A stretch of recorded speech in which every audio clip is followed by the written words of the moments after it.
Hey guys, Schwarzengerman here today. We're taking a look at Red Dead Redemption 2's Ragdoll physics. In particular, we're going to take a look at why I feel like they, while overall are an improvement, they took a bit of a step back that I wanted to point out and show everyone else so they can also be frustrated about this, because it doesn't seem like anyone else has noticed this, and I can't blame you because it's something that only a nitpicker like myself would notice, so I thought I'd bring it to light. Anyway, pay close attention to the position this woman's body's in. The ragdoll physics in a video game are something that I consider very important. It makes shootouts feel a lot more uh, replayable. You know, you're not always seeing the same motion captured animation play out over and over again. It gives a nice variety to your shooting, and it makes when you shoot someone look really painful, and Rockstar does a good job with that. And overall, I do feel like they're a big improvement. Shooting people feels great in this game, and the physics of it just look amazing. And there's even gore. I was not expecting them to add gore, but they did add something else that I feel bothers the hell out of me. So as you can see, that woman's position on the ground is very similar to this guy's position. You know, the arms up, legs cocked to the left. It's something that I've noticed a lot while playing the game. And I think I have another person over here. Yep, here we go. Legs cocked to the left, arms up above the head. And you might think, well, big deal, whatever. But when you're using ragdoll physics, you don't tend to have a lot of repetition. Most of the time, it's always something is different.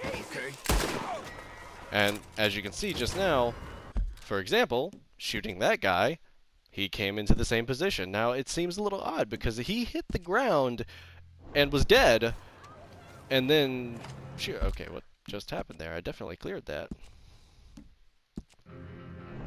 But, well, these cheat codes don't really work very effectively. Seems like there might still be someone staring at me. But anyway, as you can see, I shot the guy, he fell over, he was definitely dead, and then it's almost as if the game, that's not what I wanted to do, coerced his body into a kind of new position. And I was just getting bothered by this. It's especially noticeable when you shoot people off horseback. If you really pay attention to them as they're rolling around on the ground, you could really notice it then. But I was like, why did they decide to do this? Their physics have always been quite excellent. Even GTA 5, I understand people know that the physics were reduced in that game. I, however, still considered it pretty good compared to other games. But why would they do this? And then it dawned on me. It's the looting animations. Because you now physically pick people up and interact with them. And I think that's pretty cool, honestly. And despite me not really liking it, I have to respect Rockstar's technical ambition in deciding, if we're going to have him actually physically interact with the bodies when you search them, we should find a way to where, if we've all seen it in games with ragdoll physics, when you shoot people, sometimes they land in silly-looking, stupid positions with their legs above their heads and splits and stupid things. So if you were going to physically pick a body up to search it, it would probably have to pop into a position for you to do that without it looking jarring, and they wanted to avoid that. Me, personally, I don't feel like it's enough of an improvement over the first game to warrant that, and I'm just really nitpicky. And prefer my ragdolls to all look really unique. I'm like a painter with a canvas in shootouts. My guns are my paintbrushes. The bodies are splashes of color. I like each one to be more unique than the last. I don't like to see repetition.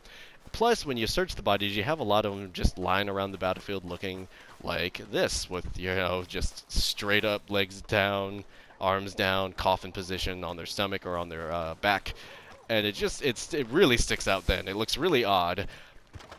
And when you compare that search animation to the skinning animation, for example, that is a definite improvement. It's not really realistic by any means, but when you could see Arthur physically peeling the skin off the animal, that is awesome. And I didn't even expect them to do that, so the fact that they did is really impressive.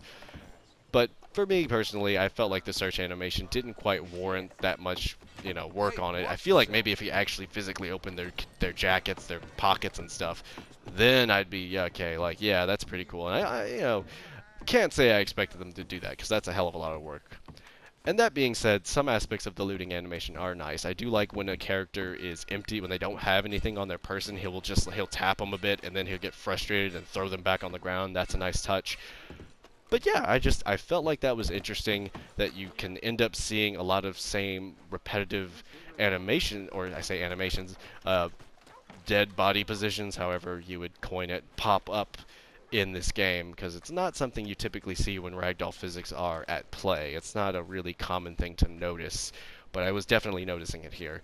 But it was just something I wanted to point out. It's a fascinating thing, and I love discussing physics in games. If there are any other weird little quirks that anyone else has noticed, I would love to have them pointed out and shown to me, because this stuff is, again, really fascinating. And Rockstar, I think, does physics better than anyone else when it comes to ragdolls, at least.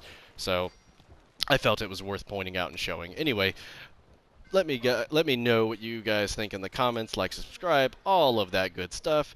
You have a fantastic day.